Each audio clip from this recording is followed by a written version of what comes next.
So everybody enjoying themselves so far? 170 something people, so not so bad. My presentation today is going to be over using something called Bridge Control Protocol. And what we're going to do is to create some layer 2 networks over the internet. And I have a specific application that I want to show you that we actually use this for, and it works quite well. First of all, just a little bit about me. My name is Steve Discher. I'm from College Station, Texas. College Station is about an hour and 15 minutes north of Houston. So if you know where Houston is, that's about it. I've been a MikroTik trainer since 2008. I have been using the product since about 2003, 4, something like that. So quite a long time. I have a blog, and it's stevedischer.com, my name. Funny how that works. I also have a book called Router OS by Example, and I have a wireless distribution company we operate called ISP Supplies, and there's about the book again. I have a book, by the way. Did I mention that? All right. So listen up, because there's going to be prizes. Yes, that's kind of a cheap way to get people to stay in the room and listen to your talk, but I really don't care because I have some good prizes for you. And so pay very close attention to the slides and what we talk about so you can be the lucky winner. So here's the problem I want to define, or at least a problem that we have from time to time, and that is multiple locations that are separated by some kind of internet connectivity. Maybe it's a cable modem, maybe it's fiber on one end, doesn't really matter. But we want to create a layer 2 tunnel between the two locations. And this kind of sounds like old news, right? But I want to show you a way that I've started using that is actually quite easy. It's even easier than the old EOIP tunnels that I used to use, and it gives you a lot of advantages. So first of all, why do you need a layer 2 tunnel? Well, if you want to have a centralized DHCP server and have it serve multiple locations, then you've got to have a tunnel. If you want to use Roamon, which is MikroTik's monitoring / management program, which is actually really cool, I like it, doesn't require any routing, then you're going to need a layer 2 tunnel. Other services, like if you have a voice over IP system that uses something called zero config, Grandstream is one that has that service. You can knock Grandstream if you want to. I like it, but that's me. Anyway, you need layer 2. So a lot of applications that layer 2 is a necessity. Here's some differences, and I borrowed this slide from another trainer, from another mum somewhere, but I thought it did a good job. The differences between layer 2 and layer 3 VPN. So layer 2, first of all sites share the same LAN subnet. So that makes routing easier because there is no routing, right? We're all on the same subnet. The broadcast domain is end-to-end everywhere. We can have a centralized DHCP server, simplifies the network. It almost seems like we're going backwards, the whole, you know, we're going to go bridge to routed, well, now we're going to go routed back to bridge. Well, I'm not talking about going crazy here with layer 2, just when it is the most appropriate thing. We can also have a centralized internet gateway, and it is based on bridging, so there's no routing required. On the other side of the box there, the site-to-site layer 3 VPN, each side would, of course, have a different LAN IP subnet. Broadcasts are not possible. We have to have probably DHCP server at both sites, and we have to have a different internet gateway at both sites, and have to have either static routing or dynamic routing. Or more important, maybe we have an application that requires layer 2 functionality, and that's why we're doing this little presentation. So the go-to option in Router OS for me has always been EOIP. A couple of years ago, they had an announcement that the EOIP tunnel function was, I think, 17 years old or something like that, and they were adding IPsec after 17 years, which was pretty neat. But it's always been kind of my go-to item. Typically, you have to have both ends with public IPs in order to establish the EOIP tunnel. If you don't have public IPs, then you end up building a tunnel over a tunnel, and it gets fairly complex. So I wanted a way to do it that was a little bit easier. Of course, when you do tunnels over tunnels, you have additional packet overhead and additional configuration steps. It's also harder to configure and harder to maintain. It does not lend itself well to road warriors or remote workers that may be changing locations. So this is kind of a typical network, a hub and spoke type technology or topology, where in the center of the network we have HQ, headquarters. That's our office building, we'll say. And then we have a diverse set of remote locations. It might be a single laptop, it might be a network of computers, it might be someone working from their home. And so this is a fairly common application. So this is what we're going to look at today using bridge control protocol. To complete a hub and spoke configuration like this, we need several technologies. And I don't ever like to just say words and acronyms and things like that without defining what they are. So first I'll list them and then we'll go through and define what each one does. First of all, we're going to need some kind of a tunneling protocol, and we're going to use L2TP for that. We're going to need bridging. Bridging's pretty obvious. If you want to bridge two dissimilar interfaces, you're going to need bridging. And then we're going to need BCP, which is the bridge control protocol. And then one more thing that I didn't really understand when I first started doing this, and that is we have to have a way to make things all work correctly in the background. And MikroTik has that already for you, and it's called multi-link PPP. It's actually really old. So the concepts that we're going to use. The concepts that we're going to use. First of all, bridging. Bridging is simply the ability to join together two dissimilar interfaces into one logical interface. Bridges behave a lot like switches, and after version 6.41, they actually have the ability to offload traffic to the onboard switch chip. So if you have a router that has the onboard switch chip, it's no longer setting a master interface. I don't know if you've noticed that. You don't have to take Ethernet 2 and make it the master, and then slave 3, 4, and 5, and so on with the switch chip. Now you just simply create a bridge interface, add all of those physical interfaces to the bridge, and it automatically offloads to the hardware switch chip. So that was quite an improvement. Bridging over a layer 3 network is useful anytime you want to extend layer 2 services from one point to another, especially when you don't control the network in between, such as the internet. Bridge control protocol is specific to PPP. It lends itself well to the hub and spoke network arrangement, so it's quite easily built. Clients can have static or dynamic IP addresses. We don't need to know their IP addresses in advance. The tunnels can be created by remote devices on the fly, and they can also go away when the client goes away. And what I'm going to show you is a single-step configuration. It's not a tunnel over a tunnel. And we have the ability to provide not only encryption like we do with IPsec and EOIP, but we can also provide authentication for the tunnel itself, so a little bit more security. Now, you might be asking, I don't see BCP in Winbox anywhere. I've looked through all the buttons, it's not there. That's because it is auto-magical. RouterOS does all the heavy lifting for you in the background simply by creating a PPP profile with the right settings in it. The other technology we're going to use for this setup is multi-link PPP. Now, this is old school. I mean, how many of you can remember ISDN? Okay, yeah, well, more than probably a few. I'll never forget when we got ISDN at our office. We thought, man, I mean, that was basically the equivalent of getting, 10 gig nowadays. So that was a big deal. But I digress. Multi-link PPP actually comes from RFC 1990. And it was originally created for ISDN networks. However, it does have its application for what we're going to do today.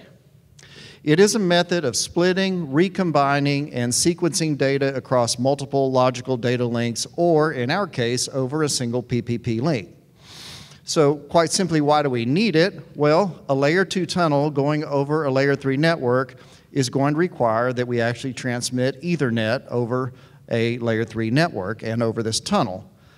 When you take the tunnel MTU plus any overhead, it can't pass a whole frame. So we have to have a way to get the data through the tunnel in pieces, in the right order, and then reassemble it on the other side. And that's what multi-link PPP does for us.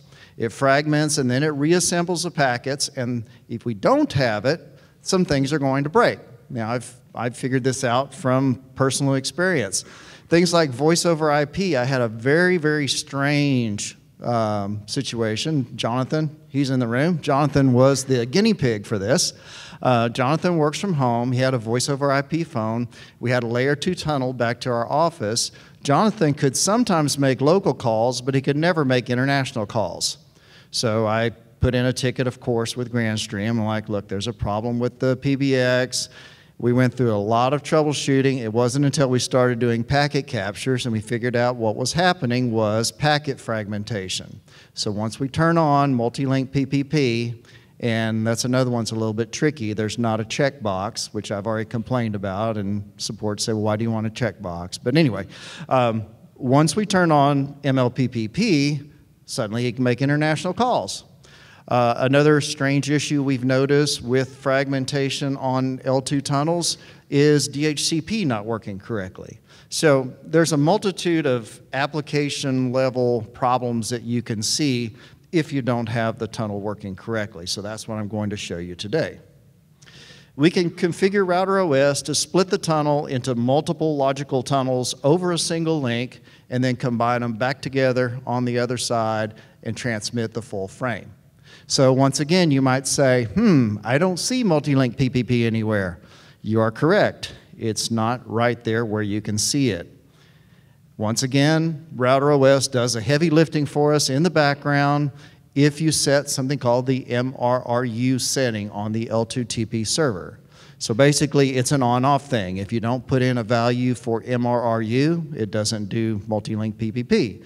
If you put a value in there, it says, oh, he wants to do MLPPP, and so it starts working. What is MRRU? The maximum receive reconstructive unit is similar to the MTU, but it applies only to multi-link bundles. It's the maximum packet size the multi-link interface can process. 1600 is the default value. So if you simply put 1600 in the blank, once again, it automatically works. So let's go back to our example network, hub and spoke topology. There are two pieces that we have to configure. It doesn't matter if we have a remote network, a remote laptop, a remote single client in a home. It doesn't matter. There's two pieces. There's the HQ, or the center of the hub and spoke, and there's a remote location. For the HQ, there's 5 steps we have to do. First of all, we have to create a bridge interface. That's really simple. You click bridge, +, OK. Next, you have to add your LAN interface to the bridge. So for instance, if I have my phone connected to Ethernet 2, I'll put Ethernet 2 on the bridge. Then we create a PPP profile. PPP profiles are found on the PPP button on the Profile tab, and I'll show you all this in a moment. And you create a new profile, and in the profile, you tell it to put that profile on a bridge, whatever bridge you created. Fourth, you create a PPP secret. The secret is just the username and password combination. And by the way, all these slides will be posted on the website, so if you miss something, the step-by-step will be there for you. And then lastly, you're going to enable the L2TP VPN server, and you're going to turn on multi-link PPP with the setting that I'll show you. On the remote side, for the clients, 4 steps. Create the bridge, add the LAN interface to the bridge, create a PPP profile with the bridge in the profile, and create the L2TP client with multi-link PPP. Why? Why do we want to do this? Well, let's go through a case study. In our case, it was our company, ISP Supplies. We've been using free PBX for a lot of years with a multitude of different phones. As a Grandstream reseller, we saw the value that Grandstream's zero config function would provide for us. And if you're not familiar, zero config, when you have it set up properly, simply means you take a phone out of a box, you assemble it, you plug it in, the phone pops up in the window, you tell it what extension that phone is going to be, it pushes a model template, a global template, a firmware upgrade. It tells it a path where it's going to download and upgrade firmware in the future, what color you want the LCD screen to be. I mean, you name it, it all gets pushed to the phone. Even the SIP username and the SIP password gets pushed to the phone with a fairly complex password. So it makes provisioning phones really simple. We wanted to be able to use that, but you can't use it over a layer 3 network. You have to have an a layer 2 tunnel. We have 5 different workers in our company that work from home. So we needed a way to deploy this in a uniform way that worked every time and gave us a good result. In our requirement, our PBX was located behind a MikroTik router and firewall. Some of the phones we had were actually in our office, so they were on the same switch, the same local area network. Other phones were in remote locations with various ISPs. And again, the whole idea of necessitating L2 functionality was so we could use this zero config. And as I said before, it provides for you automatic provisioning, pushes model-specific or global templated configs to the phone, as well as any updates. And that's what the screen looks like in the UCM, the GrandStream PBX. And all of those are phones that have been discovered by zero config. And all I did was click the little button where you see the arrow, assign the extension, click OK, and you're done. After that, the phone just reboots 3 or 4 times, and it's ready to go. This is what our network looks like in the dude. You see up in the upper left in that red box, those are the remote locations, all dialing into our VPN concentrator. At each of the remote sites, we put a HAP light as well as a GrandStream GXP 2140 phone with the extension module. I like that phone because you can dynamically assign extensions to it using the event list. It works really well. Back at the HQ location, we have a RB1100 AHX2. Probably today we have a different router. You know how it is, the shoemakers' kids have no shoes. Well, our office routers are usually whatever comes back as an RMA and we fix it and then it gets put in the rack and then it dies and we get another one off the RMA shelf. But anyway, I digress. And then we have the GrandStream UCM 6208 as our PBX connected to it. This is what we wanted to accomplish. Notice on the left side, these are all the remote workers. Oh, I got a little pointer here. Yeah. Okay, so these are all the remote workers. Each one has a computer and they have a phone and then they have the HAP light here. So what we wanted to do was to take whatever ports these devices are plugged into and put them on the same L2 segment as the phones in our office network. So to accomplish that, this is what the setup looks like step by step. And again, you'll have these slides so you can go home and you can reconstruct this for yourself. Step 1 is you're going to create the bridge for the local area network at the headquarters, the center of the hub and spoke. The PBX will connect to this bridge on a physical Ethernet port as well as any phones you might have. Secondly, you're going to add any other local ports that you want to be on that bridge. Thirdly, you're going to create a PPP profile. Now here's where part of the magic happens. In the PPP profile, you can put a default bridge. You do not need a local address or a remote address. In fact, there's no addressing even needed if you're creating an L2 tunnel. There's no need for it. So you just put in the name of the bridge where you want these L2 TP clients to attach to. Fourth, create a PPP secret. You can either use one for each user that's going to be dialing in, which is probably the preferred method because that way if somebody's not connected, you know who's not connected. I'm a little lazier and so I just use the same username and password for every single phone that's dialing in or router that's dialing in for the phone. In the PPP secret is where you can also put the profile, which in this case is pulling what bridge is going to attach that user to. Lastly, at the headquarters, you're going to enable L2 TP server. It's very simple in Router OS. You click the PPP box and you check the button there that says L2 TP server, set it to enabled.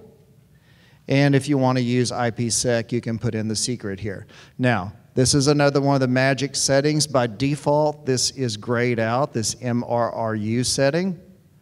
All you have to do is just click the little down arrow. It looks like this by default. You just click the down arrow. The default value is 1600. That's what auto-magically enables multi-link PPP.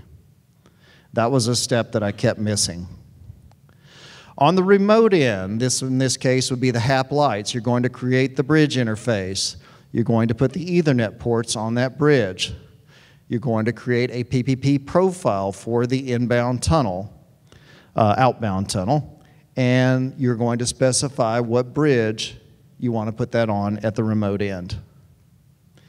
And again, if you're using IPsec, you'll put in an IPsec secret here and check the box. The connect to, this is going to be the IP address of the headquarters router, or as I'll show you later, you can use IP cloud and a dynamic DNS name. The username and the password, and you click OK. At that point, the tunnel is going to come up, and whatever ports you've assigned at the remote end are going to be on the same layer 2 network as the office. And if we check in with our UCM, our Grandstream PBX, we see that there is a phone that has appeared and it has no extension assigned to it. So that's the zero config function. It has reported back to the PBX, here I am, assign me, and we assign an extension, and everything else happens in the background. This is our router at the headquarters, and you can see all the L2TP clients that have dialed in here. The username is displayed for you. And then you also see that each of those ports has been added to the bridge. What if my device has a dynamic IP at my headquarters? Not a problem, because if you haven't found IP Cloud, to me it's one of the cooler things that RouterOS does. With IP Cloud, you check the box that says Dynamic DNS Enabled, you click OK, and it's going to figure out its public IP address, and then you'll be able to log into that device remotely or build a tunnel to it or whatever you want to do through the serial number.sn.mynetname.net, as you can see there. So if you don't have a static IP, not a problem, use IP Cloud. All right, fairly short, fairly simple. This is one of those presentations you don't even have to sit in for. All you have to do is get the slides and follow it step by step and it'll work. So I want to make it more exciting. So we're going to have some prizes. So before I left College Station, I went down the shelves and I picked up some of my favorite items.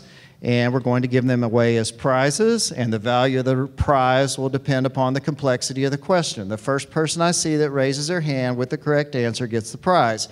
No fighting, don't get mad at me if I don't see you. Question number 1, what color shirt was I wearing today? Right there, Glenn. Red, all right, good job, Glenn. Glenn, you get a woobum. How many people know what the woobum does? I'm not talking about the thing that makes babies. The woobum, not the womb. Okay. It's really cool. You should try it out. It's a little USB dongle that you put into the USB port of your router. It broadcasts an SSID. You connect to it. You web browse to 192.168.4.1, and it gives you a serial console into your router. So it's a really cool little device. It can also be a wireless client. It can be a number of things. All right, so the correct answer is red. They get harder now. I have a layer 2 tunnel connected, but SIP is acting strange. I'm not looking yet. I can't dial international calls. Sometimes local calls don't go through. DHCP is not working. What is wrong? Right here. What? And how do I fix it? I'm going to help him because I know he knows. Yes, you're right there. Watch your eye. There you go. All right. Good job. Yes, you have to have the MRRU set to 1600 to make multi-link PPP work. Next one. Where do you assign the bridge for the L2TP tunnel? Back row. Blue shirt. In the PPP profile. All right, that's easy. Woobum. I don't know if I can do it, so watch your eyes. Oh, good catch. If it doesn't work, RMA it. We need another WUBM at the office. Okay, on the PPP profile. I'm going to hand deliver from now on. The throwing is not working. All right. Yes, sir. What color was the automagical graphic on the slide? Yes, sir. You're right. And another WUBM. Somebody pass that back. Yes. All right, 2 prizes left. What is the name of the function in PPP that splits the data and reassembles it according to RFC 1990 and is enabled when you set the MRRU? All right, right here. Multi-link PPP. All right, you got to catch it. See, IT guys are not big on catching. All right, I figured that out a long time ago. Or, note to self, do not enable the guy on the 3rd row to get a prize. All right, last one. Name one of the L2 services I mentioned that can take advantage of the L2 tunnel. Right here. DHCP, right. MikroTik Discovery, Roman, all those things. There you go. All right, thanks a lot for playing. Any questions? Yes, sir. I have a prize for you if you can tell me the answer to this question. So I've set up something very similar, hub and spoke, layer 2, and everything worked. All of the remote layer 2 clients showed up in the Winbox window. Starting with upgrading to 6.41, suddenly the remote ones all disappeared. Okay. I wrote to support. I know the answer. What is the answer? I think at 6.41, they changed something with IP neighbors. Now, IP neighbors relies upon interface lists. If you haven't found interface lists before, it's very much like IP address lists.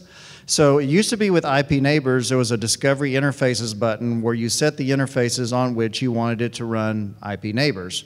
Now it uses an interface list. The interface list can be dynamic interfaces, they can be static interfaces that you configure. I would say go into IP neighbors, click discovery, and see if those interfaces are still there. Because if they were there in the default config and you remove them from a bridge, they'll now say unknown interface, and you'll just have to reset the interface there. I bet that's the problem. So what's my prize? More questions. That's a punishment.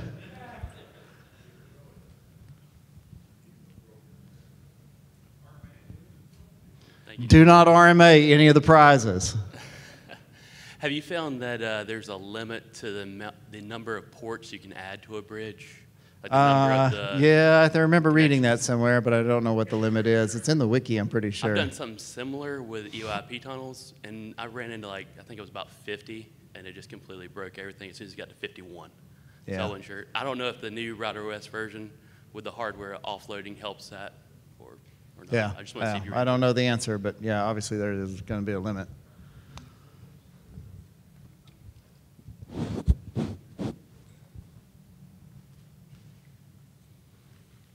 I feel a hard question coming. Do you know if there's any protection built into this sort of layer 2 tunnel against things like broadcast loops and storms and the usual sort of problems we have when we're extending layer 2 across layer 3 networks or anything like spanning tree would normally protect? Yeah, so spanning tree is there, rapid spanning tree, and now MSTP, is that right, MSTP? Yeah, so it's all built in, and I believe that in 641, last time I looked, rapid spanning tree was now the default. So nothing built into the protocol itself, you would enable those at the remote end? You would enable spanning tree on the bridge interface itself, yeah. Anybody else? Yes, sir. Back here. Do you kind of need to use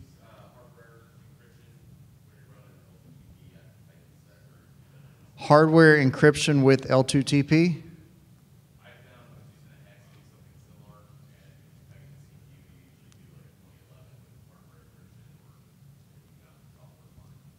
No, I do not know. That's a good job. Good question for Giannis Megas outside. If you use the default encryption profile, it turns on MPPE as well, so you're probably running that and IPsec.